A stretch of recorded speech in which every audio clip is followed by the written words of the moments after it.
Hello and welcome to today's lecture on the Progressive Era in Washington. So, to this point in this particular unit, we have explored economic and demographic development in Washington from 1889 to roughly 1910. Then we took a step back and we looked at the national picture with respect to to what's going on, right? We thought about the politics of the industrial age, and then we began to look at the reform movement, what people in society had generally identified as targets for reform, what kinds of change they wanted, and who the various groups were, and how some of them were aligned on certain issues and others were not. And it was this very diverse group of people with their own interests who were looking for reform. Now, in the next lecture, we'll get to what that reform looked like, both nationally and with respect to the state of Washington. But in this lecture, I want to spend just a little bit of time talking about the conditions in Washington that will lead Washington to be a leading participant in the reform movement known as the Progressive Era. So this is really just laying out the conditions in Washington that will lead to progressive reform, to this progressive movement. And one of the reasons we need to do this is that certain aspects of the progressive reform movement are quite strong in Washington, while other aspects of the progressive movement are not. And so it's important to understand which aspects and characteristics and topics and ideas within the progressive era had the most traction within the state of Washington. So that's what we need to think about. That's what this lecture is laying the groundwork for. So let's get started. The first thing we need to think about is the people of Washington, right? I've mentioned this quite a few times in previous lectures, but it's always important to think about society as a whole. Who's here? Why are they here? What industries do they work in? How do they experience society in America? What challenges do they face? So on and so forth. So that's what we're going to talk about. So as I mentioned in previous lectures, we talked about the development of the Great Northern Railroad and the selling of Washington, and this coincides with a period of intense migration to the United States anyways, being driven by industrialization and the demand for workers. And so, as a whole, the U.S. is becoming more diverse. So, as a whole, the United States of America is becoming more culturally, ethnically, and racially diverse compared to where it was in the middle of the 19th century.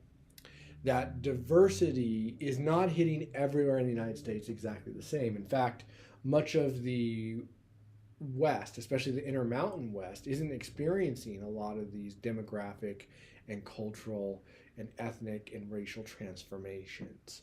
But Washington certainly is. Just like the country's becoming more diverse, Washington's becoming more diverse. I've mentioned this number before, but it still holds true in the time period we're talking about, which is that 25% of the residents of Washington are either foreign born themselves, meaning they were born in a country other than the United States, or they're the children of foreign born immigrants. So their parents migrated here from another place, and they themselves are the first generation born in the United States.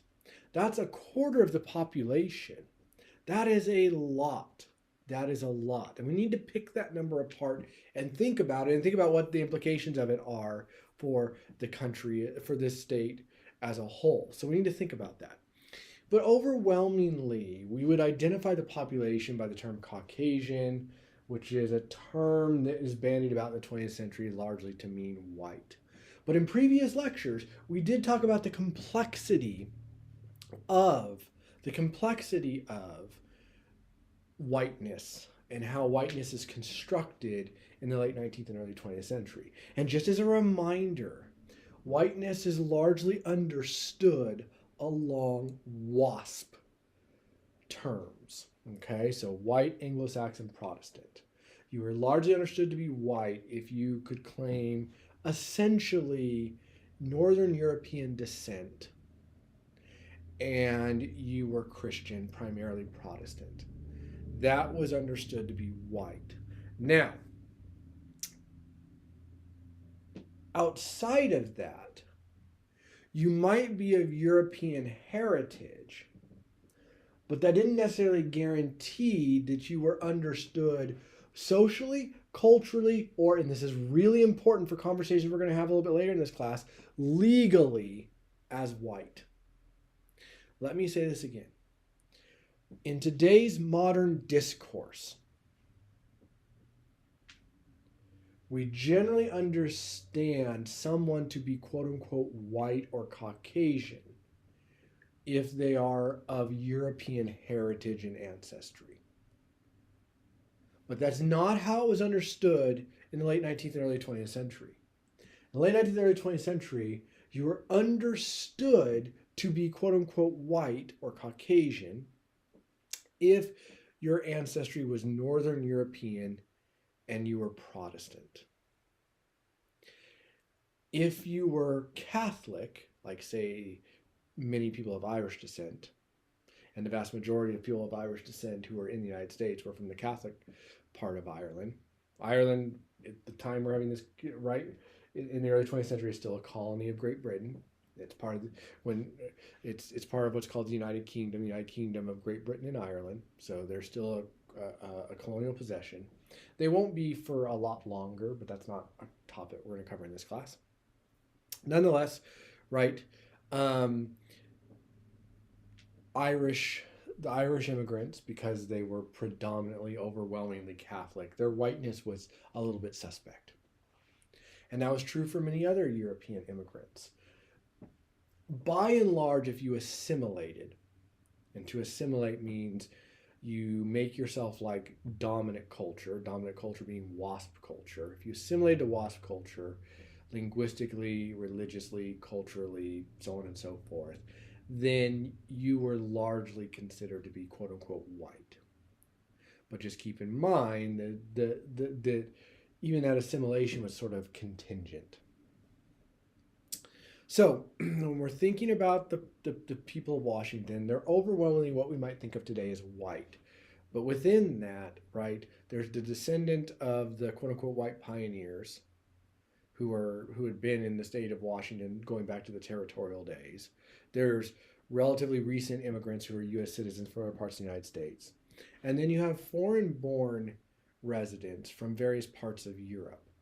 Some of those places in Europe were understood to be white, and some of those individuals from other places, they could be construed as white or understood as white by dominant culture so long as they assimilated. But there's a complexity and a nuance there that I want you to appreciate because it's going to come up in other conversations.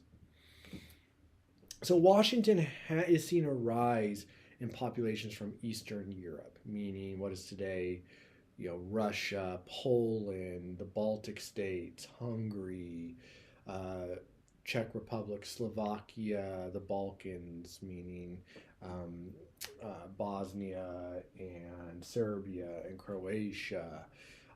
They're seeing immigrants from those places, and by and large those immigrants are largely Christian. Some are Protestant, some are Orthodox, some are Catholic, but there's also Jewish groups mixed in there. And Jews, although they might be perceived as white from a racial skin tone perspective, they were not considered to be white ethnically or culturally. They were considered to be non-white.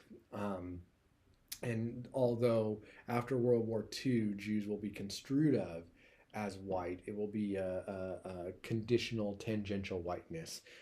It's not something we'll explore in this class very much, but it is something if you ever take a Jewish studies class or a class on American Jews, you'll kind of get to be familiar with. But just keep in mind, in the Eastern European population, there are Jewish immigrants. Jewish immigrants are a much larger force in the Eastern United States, places like New York and Boston and Philadelphia, and even industrial cities like Chicago and Pittsburgh have larger Jewish communities. But there is Jewish migration to the state of Washington, and they are even though we have Jews from the Sephardic Jews here, this new wave are largely from Central and Eastern Europe, known as the Ashkenazic Jewish community. So we are seeing immigrants from Eastern Europe and Southern Europe, places like Italy and Greece, moving over. But by and large, the largest European immigrant group in the late 19th and early 20th century to Washington are Scandinavians. So people from Norway, Sweden, Denmark, and to a lesser extent, Finland. And those groups were understood as white, particularly once they learned English. They were totally construed as white, okay? And they then were the most sort of privileged, so to speak, of the European immigrants. But it's important to understand that Washington is a very, very diverse place, and that within that 25% of people who were from areas outside the United States, who were either foreign born or the children of foreign born, within that 25%, there's a tremendous amount of diversity in Washington. And I want you to be aware of that, because Washington has diversity in ways during this time period in its immigrant story that set it apart and make it different from the rest of the United States. So it's very important for you to keep some of this in mind. And one of the key differences between Washington and other places is that Washington has a relatively significant number of immigrants from Asia.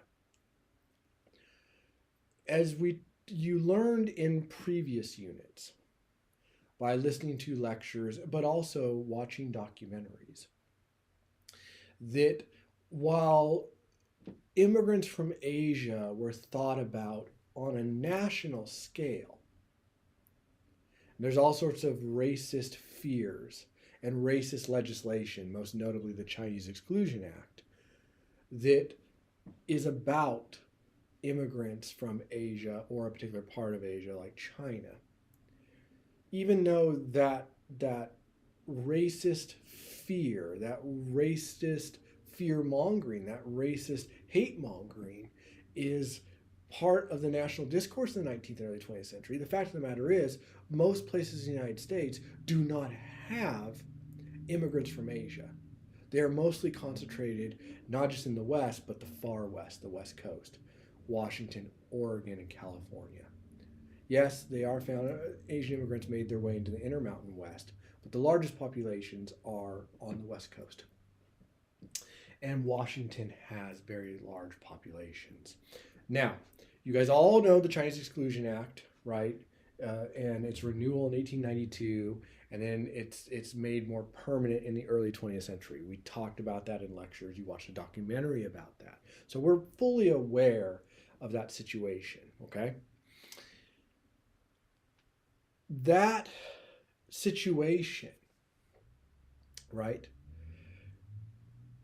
means that immigrants from China are relatively small, because the Exclusion Act only allowed for certain exceptions for immigrants from China to be allowed into the country. And that meant that, effectively speaking, nearly all immigration from China was stopped.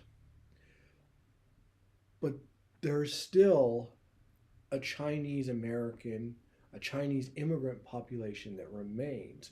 Those who came in or descended from the original immigrants, and they came in before the Exclusion Act or descended from people who came in before the Exclusion Act. They are a relatively large population. And after the Wong Kim Ark case of 1898, anyone who's born here, regardless of their heritage or the color of their skin, if you're born on American soil, you're an American citizen. So you have a very large population of Chinese Americans in places like the state of Washington. But they face enormous discrimination, enormous persecution. And there's real fear in these communities because some of members of this community can never become citizens because they were born in China. They came over after the Exclusion Act, or before the Exclusion Act, and now they live in the United States, but there's no path for them for citizenship legally. They can't become citizens, and if they leave, they can't come back in. So they live this enormous fear because of their precarious situation.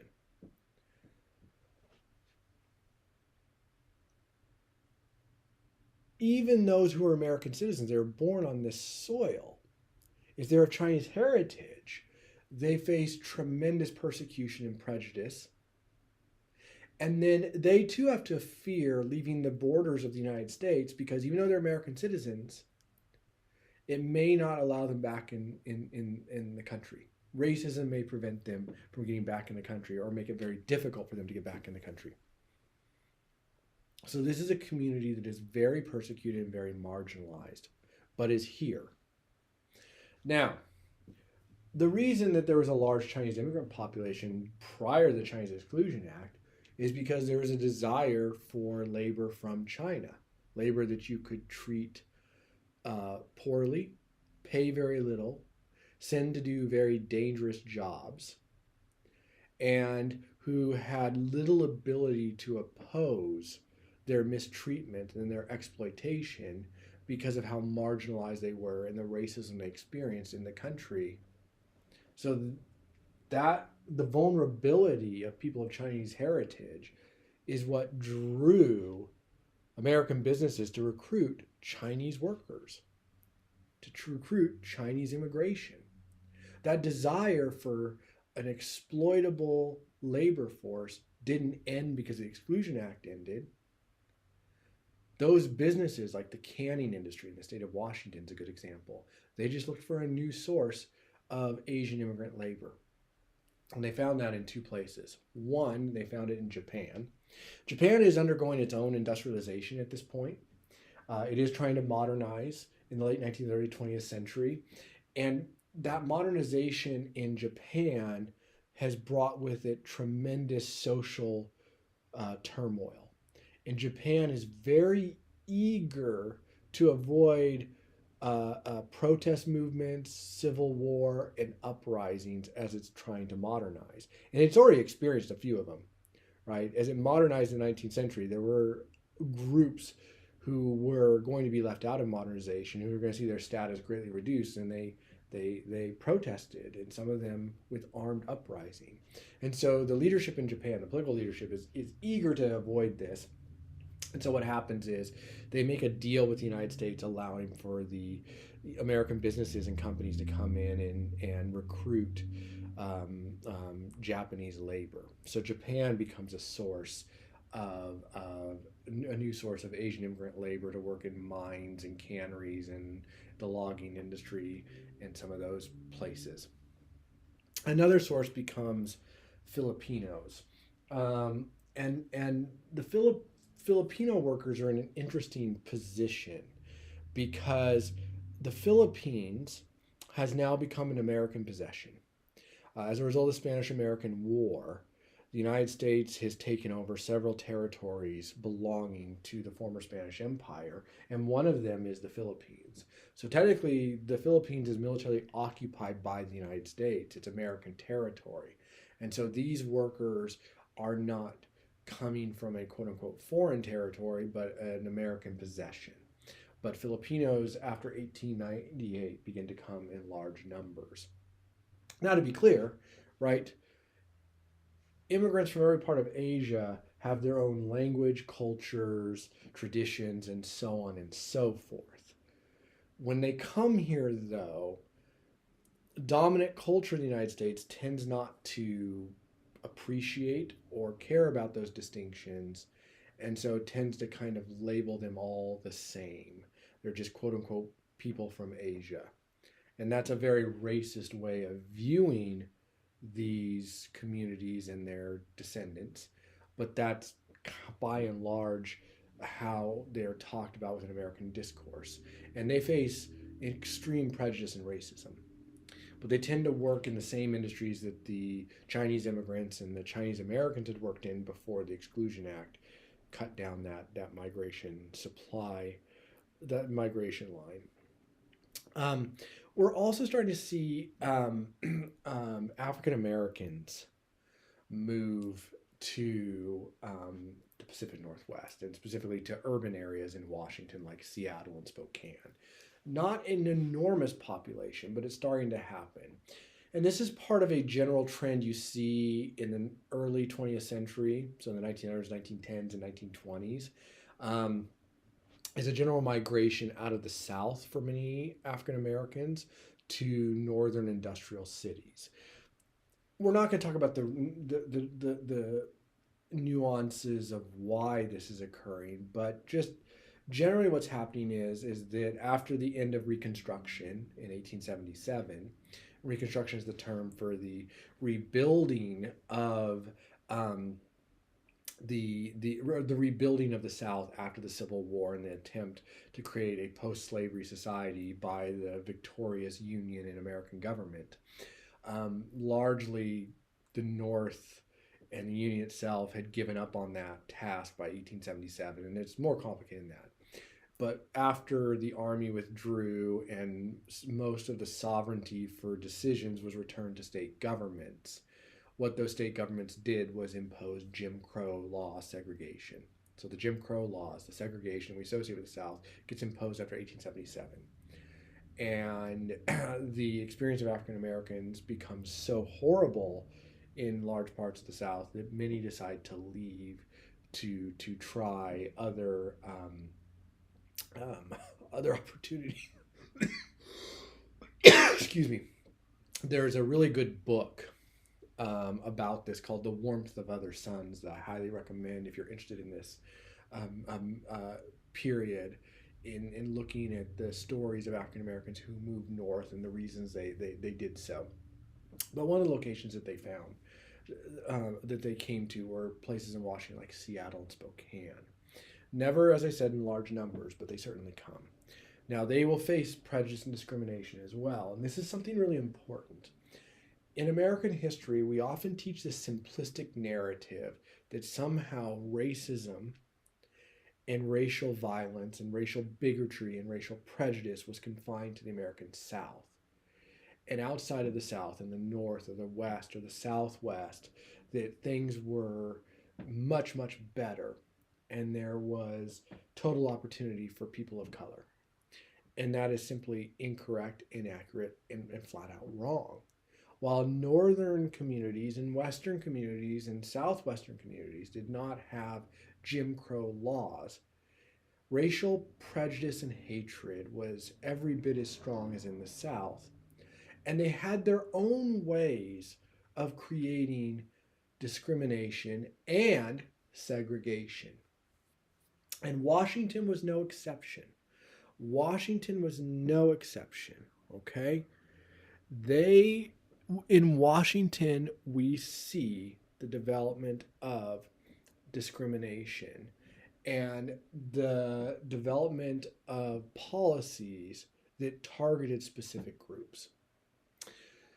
So what we have in Washington is a system by which some employers just have a policy in which they refuse to hire people of color, Black people, or people of Asian heritage.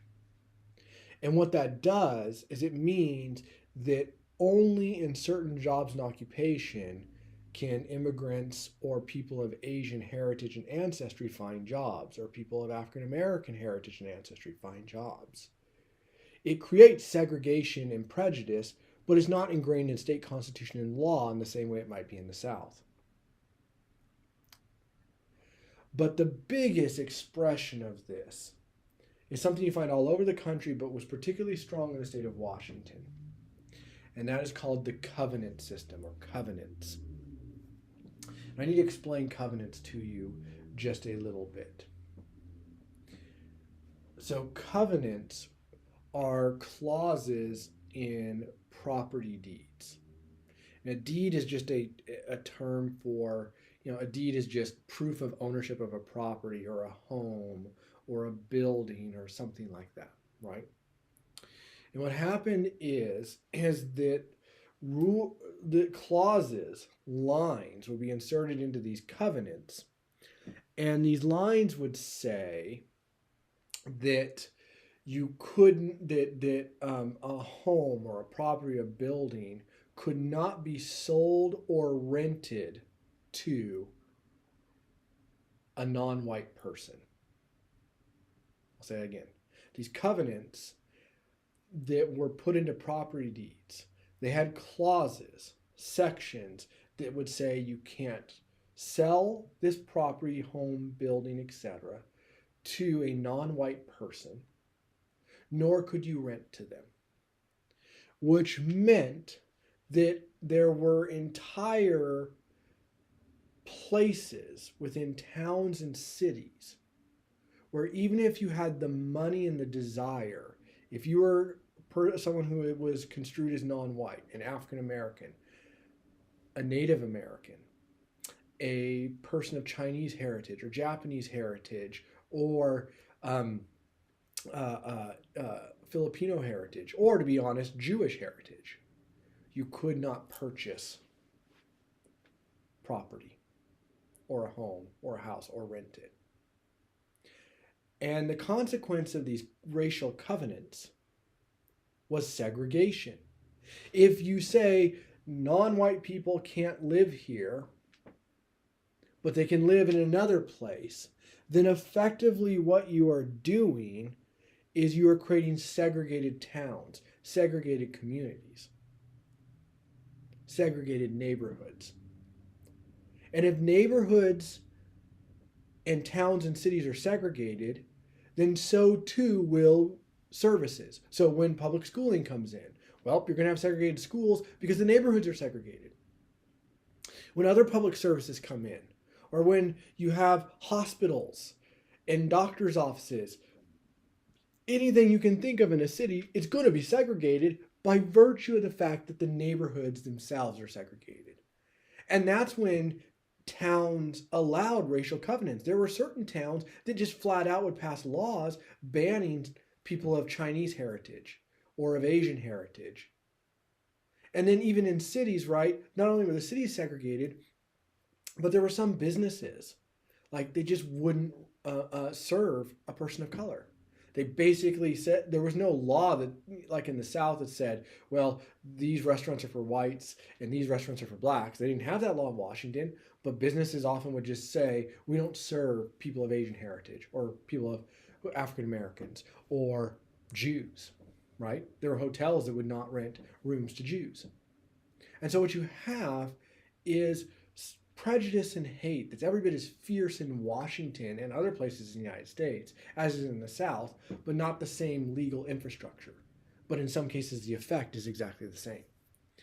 It's something to keep in mind when we think about things up here.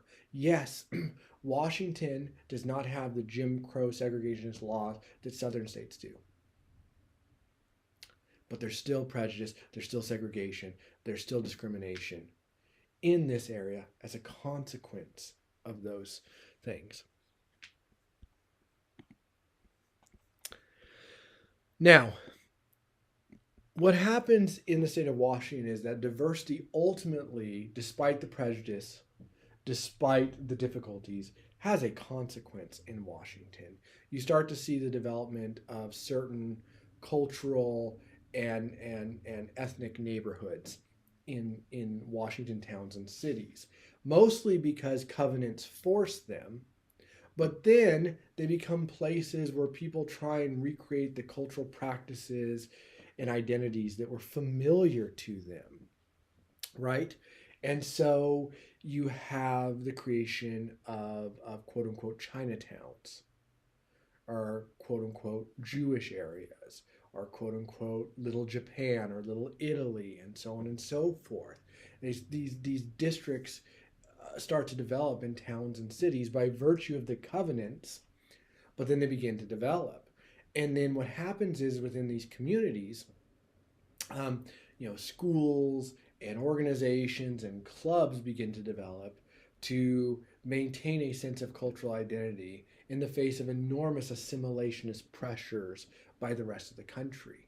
And so they start creating their own places of worship. And a lot of these immigrants didn't come from Christian areas. So they might create, Buddhist temples or Taoist temples, or places where ancestor worship could be done, or places where Shinto worship could be done, or synagogues, or often called shuls in Yiddish, right? Those things are created, and they become places to teach Hebrew and Yiddish to kids, to Jewish kids who may not learn those when there are assimilationist pressures in society for them to learn English and to assimilate to a largely Christian culture. There's places dedicated to preserving, Chinese language and so on and so forth. So it emerges. And lots of these groups are printing material in newspapers. So like in a place like Seattle, walking around, you might find newspapers in like 12 to 15 different languages, all because it's an attempt by these communities to cope with the pressures of America and preserve an identity that is often discriminated against, on the one hand, and strong assimilationist pressures on the other. And to be honest, these communities develop even among those immigrant communities who are less discriminated against, like, immigrant groups from Scandinavia. They form things like Sons of Norway, Sons of Sweden to preserve and pass on aspects of Scandinavian culture and language. You get Sons of Italy and the Knights of Columbus developed that are kind of about that as well. So what you're finding is that Washington is becoming incredibly diverse religiously and culturally and linguistically and ethnically. But to be clear, there is a lot of prejudice here, and the prejudice derives from, are you construed as white? If you assimilate to dominant culture, could you be considered white? And by and large, Northern European groups had the best. Christian groups from the rest of Europe could assimilate and largely conform in ways that made the prejudice less for them. Not absent, but less for them. But groups that were explicitly construed as non-white, no matter how much they assimilated to dominant culture, people, groups of Asian ancestry and heritage, African Americans who'd migrated from other parts of the United States, and Jewish immigrants, regardless of their citizenship status. It's not about whether you're a citizen or not. This is about whether or not you can be construed as white, even if you assimilate. And these groups, by and large, were understood as no matter what they do, they couldn't assimilate, and therefore they faced the strongest prejudice. The African American groups and the Asian immigrant groups being the ones who experienced the most prejudice. Now, it's important to note that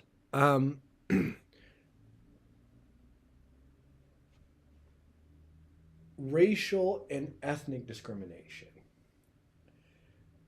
and prejudice were not the only prejudices and discrimination experienced in early 20th century life in Washington or in the United States. To be of a group that was considered non-white, of course, meant that you were going to experience a lot of prejudice and discrimination. But even if you were a group construed of and considered to be white, you could face enormous discrimination and disadvantage because of the enormous economic inequality that existed in the United States. And it existed in Washington just like it did everywhere else in the country. So for the next few minutes, we need to talk about economic inequality, because racial and ethnic inequality wasn't the only kind of inequality in the United States. You also had economic inequality. From the late 19th all the way through the early 20th century, you get the enormous economic growth generated by industrialization. And that generates fantastic wealth. The United States is becoming one of the economic great powers. By the time World War I hits, the United States is one of the 4 largest economies in the world. And that was a tremendous transformation. Right? The largest economies in the world at the start of World War I are Great Britain, Germany, the United States, and Japan in terms of industrial economies. And for Japan and the United States, but for the United States, that was a tremendous transformation of its situation. That is now one of the top 5 economic juggernauts by the time World War One occurs. That's a tremendous economic transformation. And with that economic transformation is the generation of a lot of wealth. But that wealth is not being evenly distributed.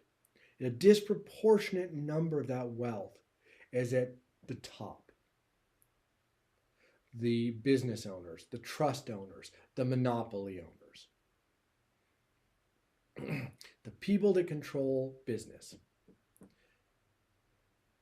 The wealthy, in the year 1900, the wealthy 1% of the country controlled 35% of its wealth. The top 1% of the nation controls 35% of the economy. Just think about that. We're talking about a few hundred families. We're literally talking about a few thousand people, tens of thousands of people, in a country of millions upon millions. They control 35% of the entire wealth of the country. That's an enormously disproportionate economic situation. That's an enormous wealth gap between the people who own the factories, the mines, the logging companies, the railroads, and so on and so forth, and those workers who work in the industries that generate that wealth. The workers whose labor produces the goods that generate the wealth. It's an enormous, enormous gap. This substantial wealth gap leads to a society that at the upper class is often referred to by historians as the Gilded Age. Actually, it was a term coined by Mark Twain when describing the wealth of these industrial magnates. And it's hard to impress upon people today how great that wealth gap is, even though there's enormous wealth gaps today between the top 1% and everyone else. But if you want some sense of what it was like in the early 20th century, just Google images of Newport, Rhode Island. And you can see these massive summer homes that were built for the wealthiest people in the country for them to vacation at this place called Newport. And you can still, by the way, if you go to Newport, Rhode Island, you can go, and they're now mostly publicly owned, and they're living museums that are preserved, and you can tour them. And I've been to quite a few of them, and they're like European palaces. These things cost hundreds of millions of dollars to build in today's money. They're stocked with artwork purchased from Europe. I mean, these wealthy industrial magnates would go on these, what's called the Grand Tour. They would go to Europe on the Grand Tour, and they'd go to European aristocrats who'd fallen on hard times and go and buy their Renaissance art, their 18th century art, classical statues. They would go and buy churches and then just take all of the furnishing of the church, the ornate wood pieces, the altars, the statues, the paneling, the artwork, and then just put it into homes in the United States. And Newport is sort of the best place to see it, but there are other places where you can see it, like Asheville, North Carolina has a Vanderbilt home that's the largest private home ever constructed in the United States. I mean, these places were just places of these buildings were buildings of fantastic wealth, built by people who were fantastically wealthy.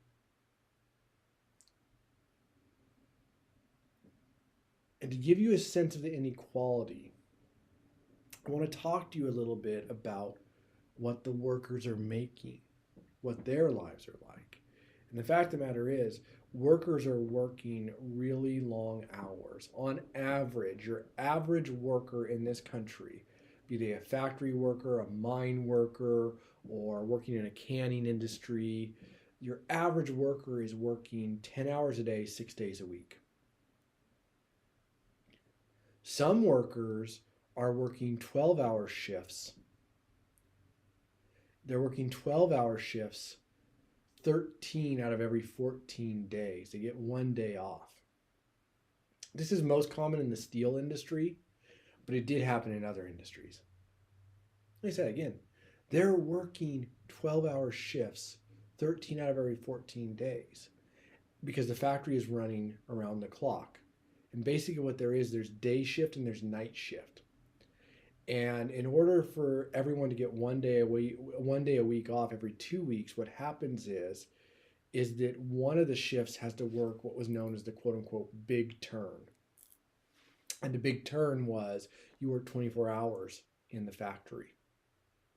So the most common way this occurred was on Sundays, the day shift would clock in, say, at 7 a.m.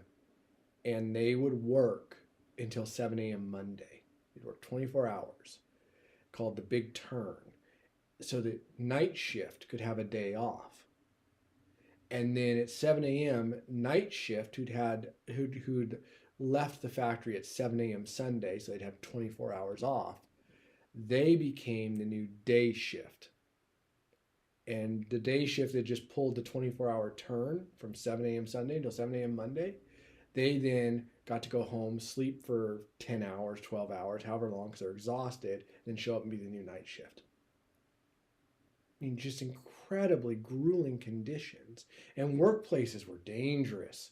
There were no safety laws. People routinely died on the job. There were factories. There are factories in Chicago. There's one steel factory in Chicago, which 426 people died in a single year. Think about that. That means more than one person is dying on the job every day in a year. And people are routinely losing hands and fingers and all sorts of things because of this. Because workplaces are so dangerous and there's no law to protect people. And by the way, there's no unemployment if you get hurt. There's no disability if you get hurt or if you get laid off. So if something happens and you can't work, you have no way to support your family. So we're talking about long hours, grueling hours, dangerous work environments. And your average laborer in the United States in 1900 makes between $400 and $500 a year. Again, $400 and $500 a year. By contrast, Andrew Carnegie, one of the wealthiest men in the United States, he developed. He was the steel baron. He was the steel magnate in the United States. And around in the early 20th century, he decided to get out of the steel business. He wanted to devote his attention to philanthropy, and Carnegie will create these charities that do lots of different donations to the country. He'll found a university. In fact, one of his most famous programs was putting libraries in most towns. You could, if your town lacked a library, you could apply to Andrew Carnegie's charity, and they might build the building and stock it with books. And lots of places in Washington, including Wenatchee, have libraries that were built by Carnegie. So Carnegie did a lot of philanthropy with his wealth.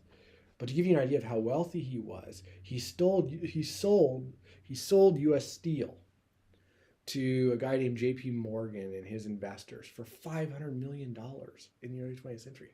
$500 million at a time when your average worker only makes $400 to $500.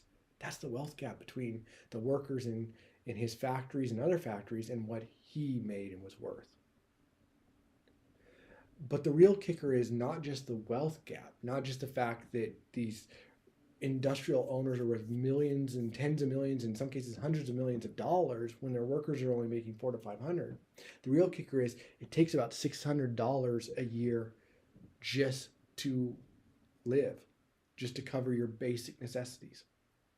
$600, which means your average worker in the United States is working hard in dangerous conditions for low pay that don't even cover their basic costs, which means that multiple members of the family have to be involved in work to cover costs. And that meant large numbers of women who traditionally worked out of the home, but not outside the home, well, now they're entering the workforce.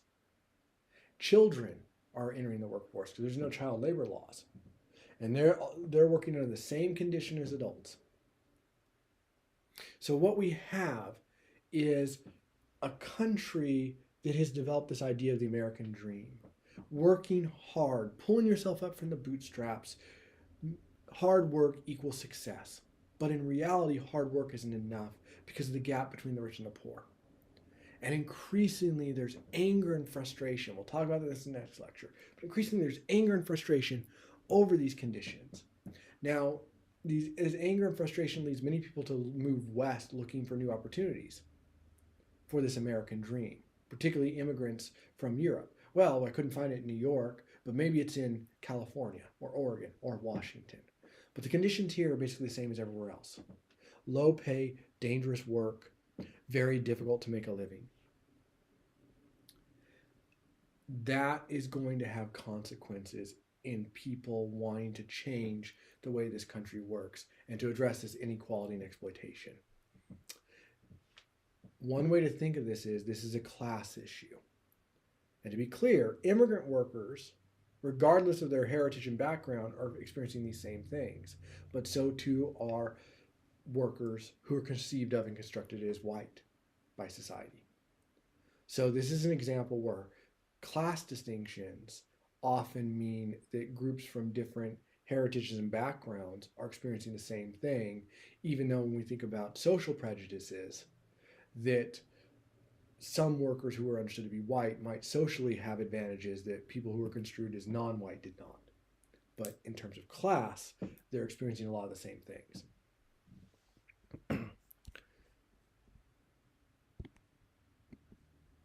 Before we conclude today, I just want to give you a basic economic overview of the economy of Washington.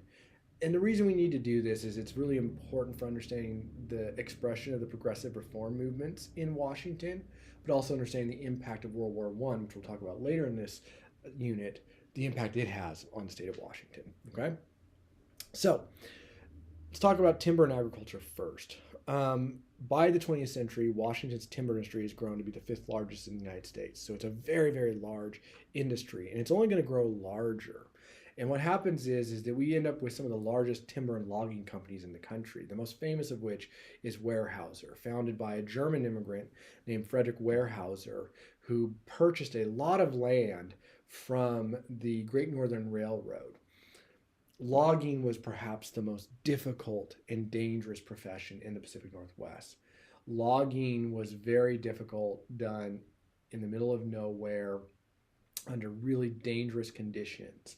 And the mills where timber was processed into boards or products like shingles, well, that was dangerous as well, just in a different way. So logging and milling were incredibly dangerous industries in which there was a lot of immigrant labor, and they worked for very, very low pay. There was also a tremendous amount of exploitation in the logging industry, given one of the features of it, which is that loggers, in order to get the prized timber, often had to be out in very remote wildernesses, which meant that the company had to feed them and house them. And what the companies came up with is this idea called a company town. Now, company towns existed outside the Pacific Northwest, particularly in certain factory jobs, but logging companies took this to a whole new level. They created these company towns in which they would build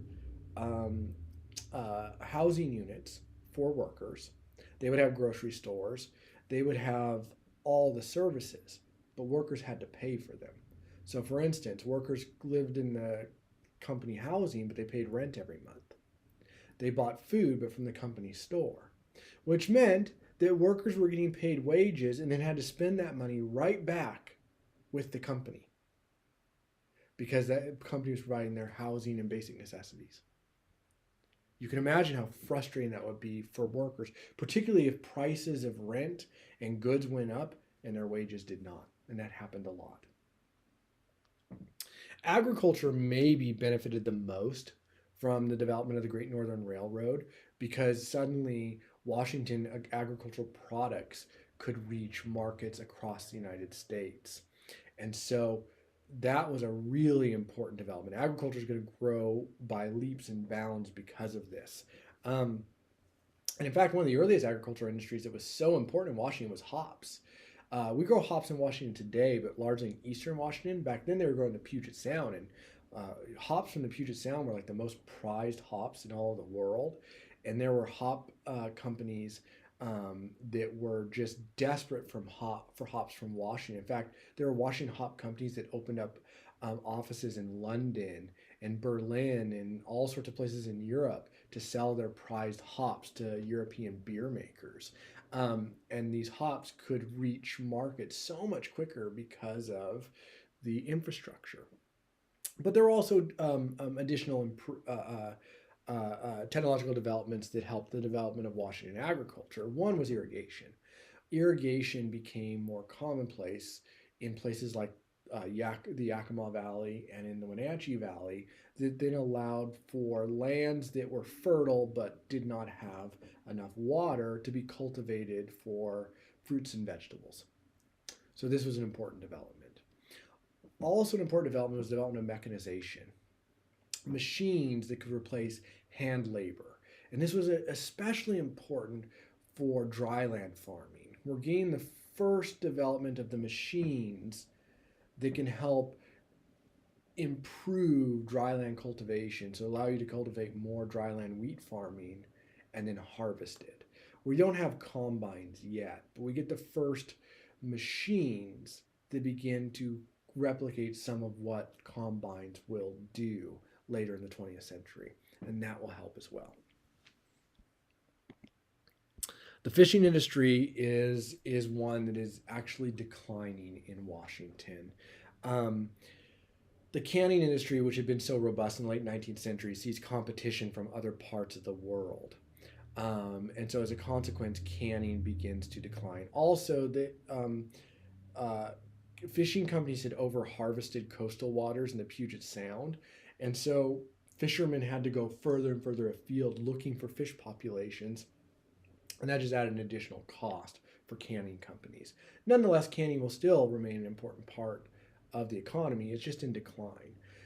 Fresh fish, on the other hand, is becoming an important industry in Washington, because as Washington towns, and especially in the western part of the state, grew, there's a desire for fresh fish. So what we're starting to see is a shift from canning to fresh fish in the fishing industry. Mining and manufacturing. Washington begins to grow a coal industry, never in the way that Kentucky or West Virginia or Pennsylvania do, which is coal for export.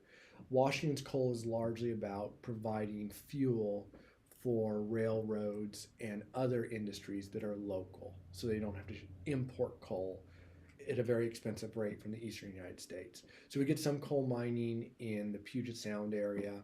One of the largest is in near Cle Elum at a place called Roslyn. But coal mining is becoming really important. And mining is one of the most dangerous jobs in all of Washington, because mines could collapse. But even though collapse is a real problem in mining, it's historically not been the biggest danger, and that has been drowning, because there's groundwater. The further down you go, especially in wet environments like the western part of Washington, there's groundwater, and you never know when you might be drilling into a coal vein and suddenly there's a bunch of groundwater behind it and your tunnel is flooded. But even if you didn't have flooding, drowning, and collapse to worry about, you still had just mining took its toll, and breathing in coal dust every day has consequences like black lung and cancer. Because Washington is pretty far removed from some of the industrial centers back east, there are people in Washington that decide that they might take a chance on some manufacturing. And we start to see steel and ironworks develop out here, not in any way to challenge Pittsburgh and Chicago and some of these big steel centers back east, but enough to supply a local market that needs these goods. And we also start to see them a rail car industry develop to repair and maintain rail cars, instead of having new rail cars or damaged ones shipped back east that can be repaired on the spot. The other industry we start to see develop, which will be important during World War I, is shipbuilding. Washington has deep harbor ports in the Puget Sound and on the mouth of the Columbia River. It's a perfect place to repair and build new ships, and we start to see that. Alrighty, I thank you for listening. In the next lecture, we'll talk about the reform movements. So at this point, we described all the conditions that are occurring. Now we'll talk about the reform movements, both nationally and in Washington. All right, I'll talk to you again soon. Bye for now.